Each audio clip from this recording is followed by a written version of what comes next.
Thank you very much, Arthur.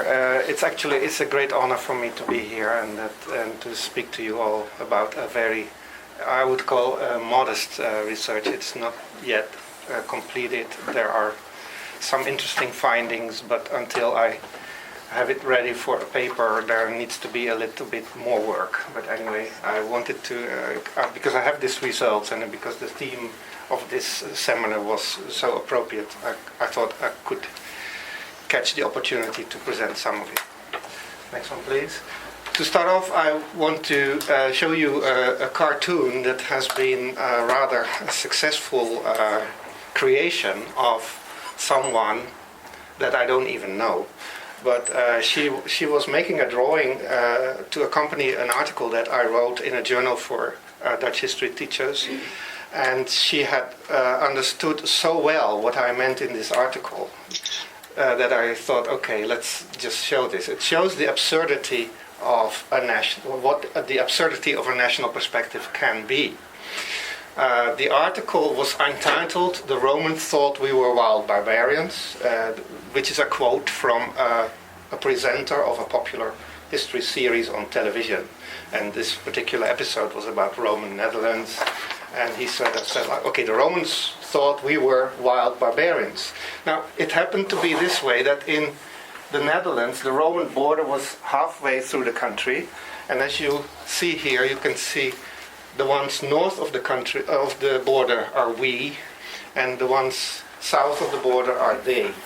And you see this youngster taking a selfie with some immensely confused Germanic people, like, okay, are we the same kind? I mean, is it us? Is this really us? And so this is really absurd, right? So it makes very clear that talking about a nation in 2,000 years ago is absolutely like crazy.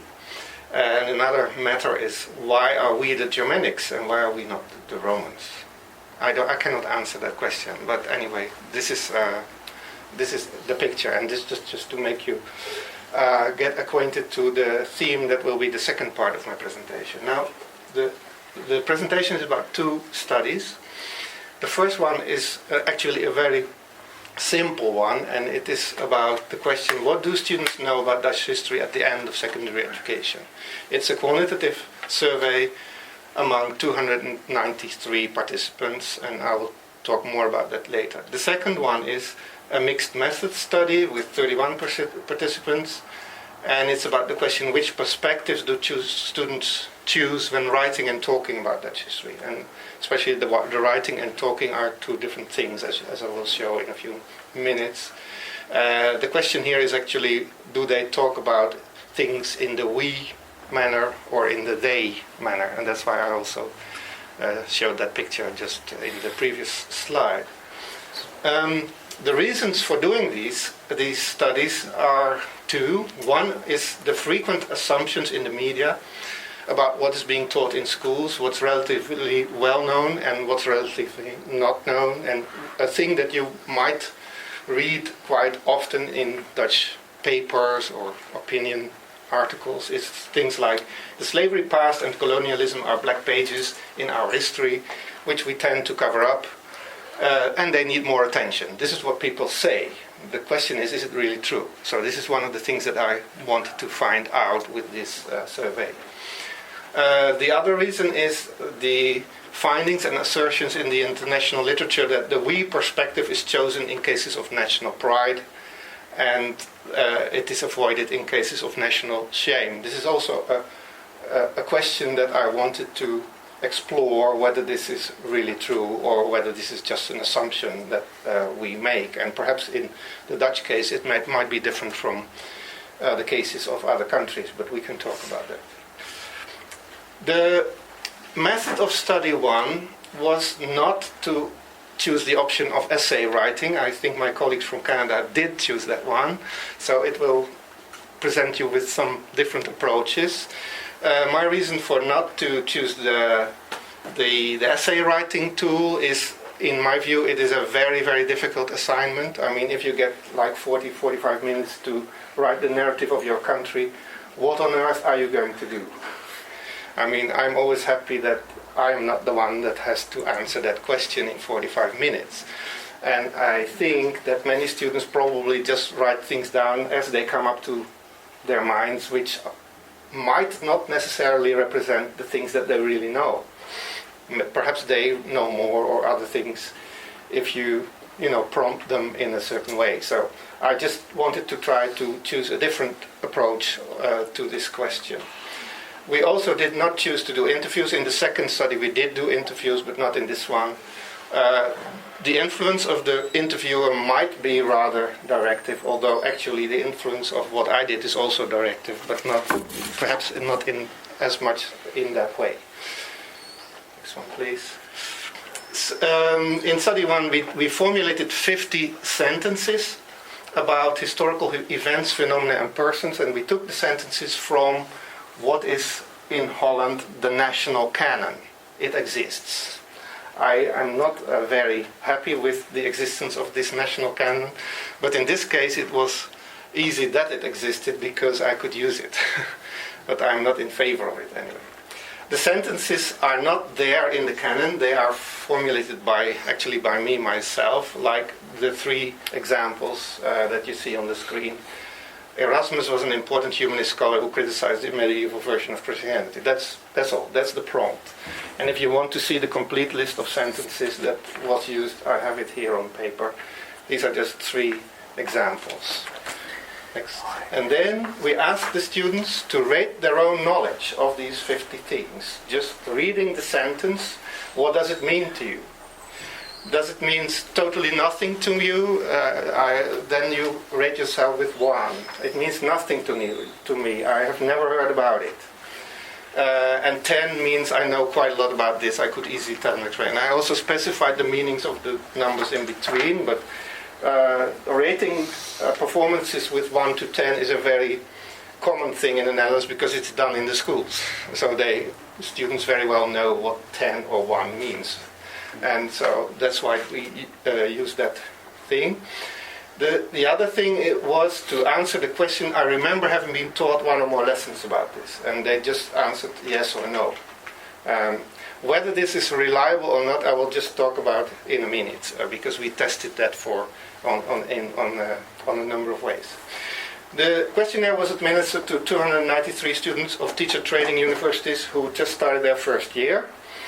84 of them were prospective history teachers, and 209 were prospective primary school teachers. It means that these students are more or less representative of what you can expect from students who have just completed their secondary school. And not all of them necessarily studied history for their final exams. The 209 were not even necessarily interested in history because they were just, primary school teachers. The 84 of them obviously would be more interested in history, and we also took note of that with the data processing. Okay, what is the reliability of the test? The Cronbach's alpha, if it means anything to you, what that means, is 0.94, which is extremely high. It is almost the highest value that you can get. I don't know whether it means a lot here, but it means that at least we did test something which makes a point in the fact that it is the same thing that we asked them. Then we also hypothesized a few things on reliability. If the results are reliable, we could think that the history students would outperform the others because, of course, they are more interested in history. That the correlation between the self-estimated knowledge and remembering having been taught about an item will be stronger if an item is less generally known from sources outside school. Perhaps I have to elaborate a bit more on that. If there is a strong correlation between answer 1 and answer 2, it means that they will only reproduce something that they have been taught about. But of course a lot of historical knowledge is present with students without having been taught about that, and if that correlation is low with that kind of items, for instance Anne Frank was one, you can expect Anne Frank to be well known even if there haven't been any lessons about that, then the correlation there should be low or not strong. And the third hypothesis was that the males will significantly outperform females on items that are usually preferred by males, like kings, admirals, and heroes, and that kind of thing. So we will test all the three. Test one, you see that it confirms the hypothesis. The history teachers track scored significantly higher. Their mean score was significantly higher than the primary school teachers or the students for that track. So that's a confirmation of our hypothesis one, which means that we probably did something reliable. Second, the correlation for items that would be generally known from other sources as well, indeed it was much lower. Look at the 5 examples. Anne Frank, the German occupation of the Netherlands, which is of course a very common knowledge thing. The Dutch East India Company is also one of those very popular items that people would know about even if they haven't been taught history. The First World War and William of Orange. They are you could say the obvious suspects. On the other hand, you see the much higher correlations on more difficult things that you wouldn't know about if you haven't been taught about that, like for instance Spinoza or the Hanseatic League or the oldest phrase ever been found in Dutch, that kind of things, that they are a bit more obscure, and indeed the correlation there is much higher. So the conclusion was probably we are doing something that is reliable. I'm also, I'm testing my own method while I'm telling you also what I've been doing. The third one is quite remarkable actually. The males performed significantly higher on those 4. Napoleon, Michiel de Ruyter, he's the great admiral who beat the English. And that's why you don't know him. But he beat the English in the 17th century, so he's great. As you see, he's the second one that scored much higher with the male students. The Romans in the Netherlands and King William I, of course, that kind of thing. The other thing was actually a bit striking to me because the item on which females outperformed the males most significantly was actually something from art, from modern art, Mondrian, abstract modern art. And then, of course, a musical author and child labor and feminist leader from the 19th century. One would think that females would outperform males on those, and they really did. So all in all, I sort of concluded okay, the measurement by means of what do you think you can tell about this might indeed be a reliable way of testing what students know, and perhaps a good way of, instead of asking them, testing questions, or instead of asking them to write an essay or other, difficult things, perhaps this way of testing knowledge could be indeed a reliable way of knowing what they know. Now for some of the results. And this shows I think it is quite an interesting result, because the best known items from the 50 are the ones on the left, and you see that I have colored the items of national shame. I've colored them red, and I put the German occupation and the VOC I put half red, because the VOC could be a national triumph, but nowadays in Dutch history actually it's also very much connected to colonialism and exploitation and slavery, etc. So it can also be a negative one. And the same goes for the German occupation, because a lot in Dutch history now is like, why did we betray all our Jews? Why were there so many collaborators and traitors and that kind of thing? So also that episode is not considered a good thing for 100%. And of course the colonial war in Indonesia and of course the slave trade are top negative ones. But they are also in the top 11 well-known items. While the 4 that I colored blue, they could be considered national heroes. William of Orange, obviously. But look at the other 3. There are 2 painters and 1 feminist leader. And Michiel de Ruyter is not there. So the admiral he's not in the top list, which perhaps means something about the country where I come from. I don't know. On the right side, you see that the things that are obviously very conspicuously weak are the ones from science and culture. The philosophers, the inventors, the estate's Bible, which is actually the King James Bible in the Netherlands. It's a very important monument for Dutch language. Cartography, Grotius, the lawyer, I hope you know some of the. So those are the ones that are least known, and it also tells us something about the national consciousness. There's one item of national shame, which is the Srebrenica episode. It is an episode from the Yugoslav civil war, in which the Dutch UN troops failed to protect the Muslim population of that city in 1995. But that one's also not very well remembered, as you can see. We can skip this one because I'm running out of time. Conclusions. Periods of shame like colonial war and slave trade belong to the best known items of Dutch history. Among the best remembered national heroes are two painters, one feminist and one traditional hero, next to Anne Frank. And national heroes and political developments are better remembered than economic phenomena, and the sector of culture science, though well remembered in the canon, is not well remembered. Now the second study. I should speed up a little bit, right? No? Am I good for time? Okay. Okay, this was an assignment for 31 students, and we made them write an essay, and then after that we did interviews with 10 of these students. The students were in their last year of pre-university secondary education, so they were, let's say, 16 to 70 years old.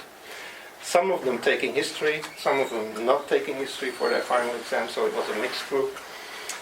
And in the interviews, there was a selection made.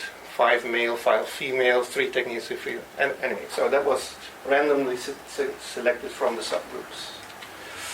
The essay assignment was write an essay about Dutch history including 8 topics, and the topics were selected in this way, either long ago or recent, or negative or positive, because what we wanted to know is whether students would use we or would use they, depending on kind of context.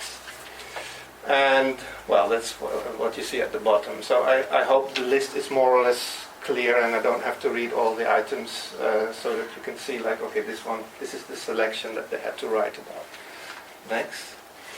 The interviews to the 10 taken from the same group were in 3 stages. Stage 1 was just talking about these historical themes without letting the students know what the objective was. Like, okay, let them just talk. And again, we wanted to know whether they would use we or they when talking.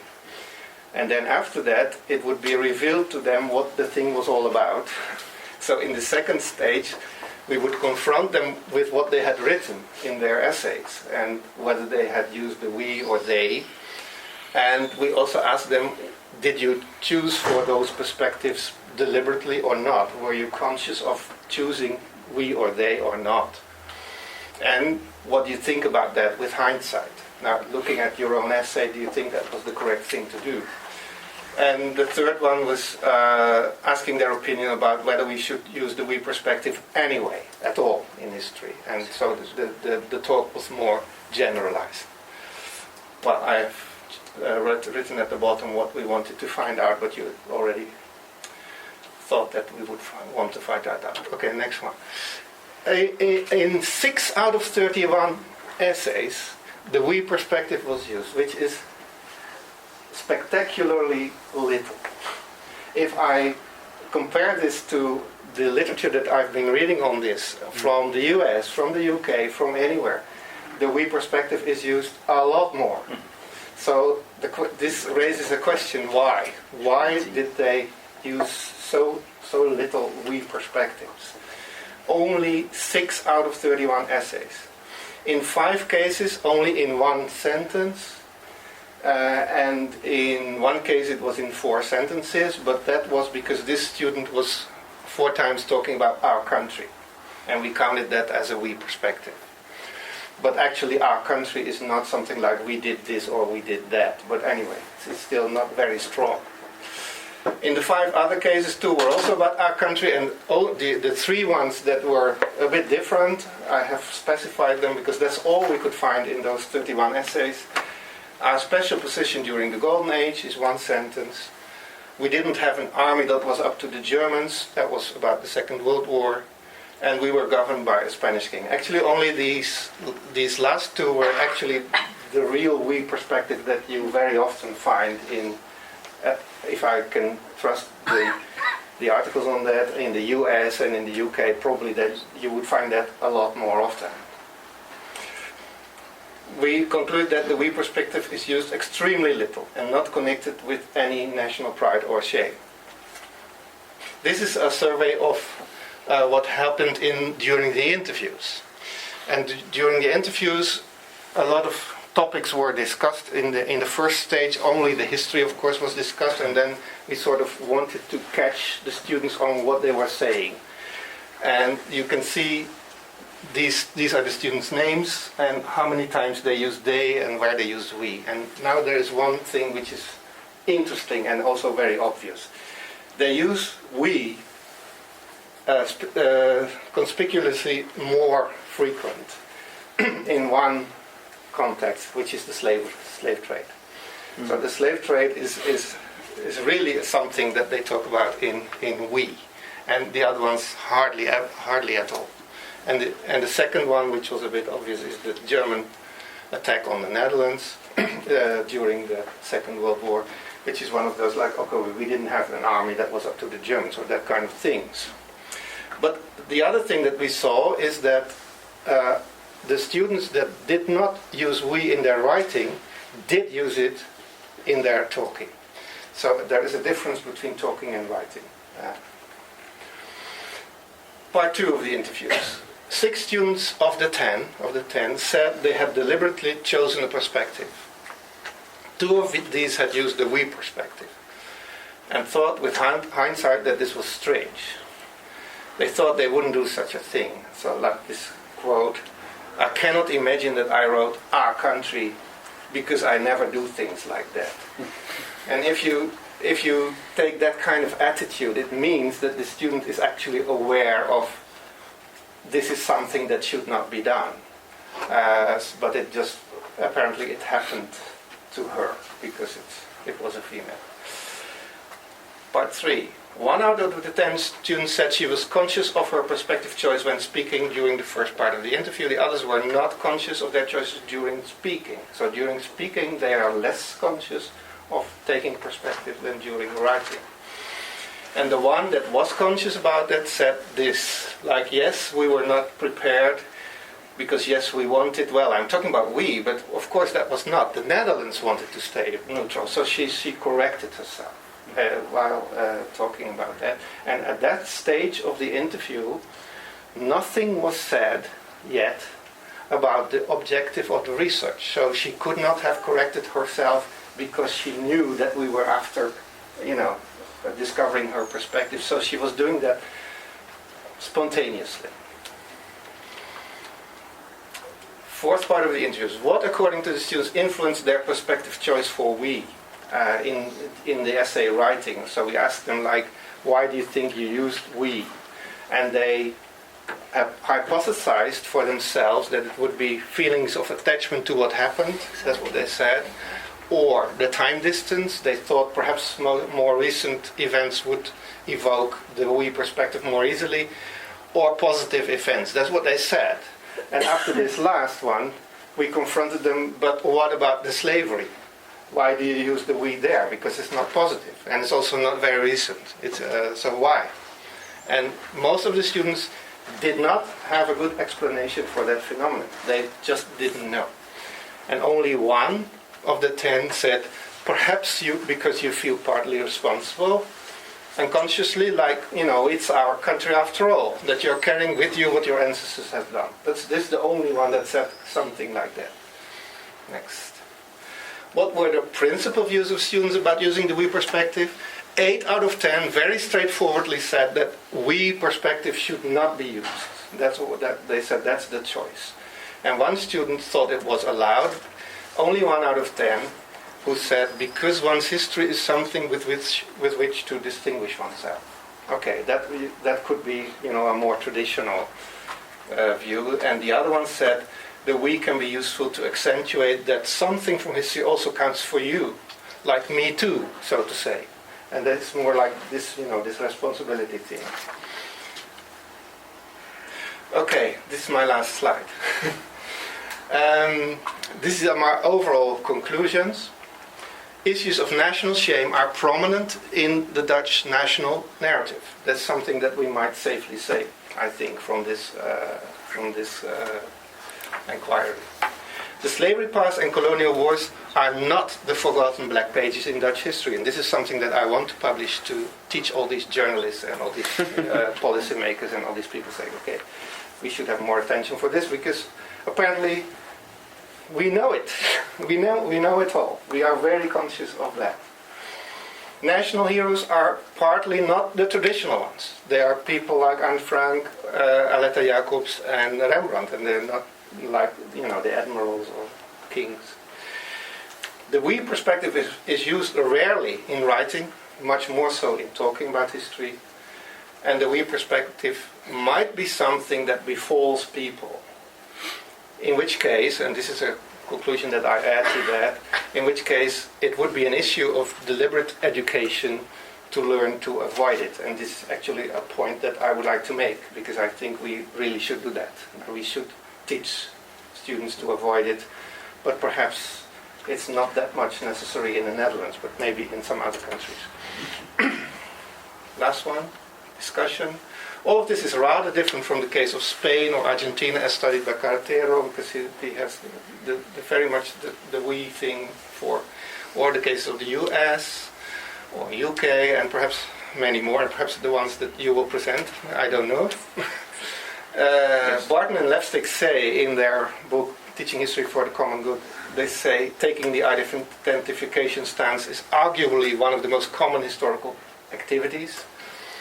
Is it true? Perhaps not in every case. And Leonhausen quote that one from a British student, and you are better judges than me for saying whether this is representative of what British students do. But things like when the Roman Empire fell, we were open to attacks from barbaric Vikings, and we were raided frequently over the next few centuries. We was invaded by Normandy, a region of France. I like that one. And was defeated. Is this a matter of Dutch history curriculum, or is it due to our national character? I could have another talk on that, but I don't have time. But I can tell you a lot more about, if you like, about the Dutch history curriculum. Those of you who are interested to know what the 50 sentences actually were and what is the actual numbers for each of those, I have a few on here on paper. Thank you.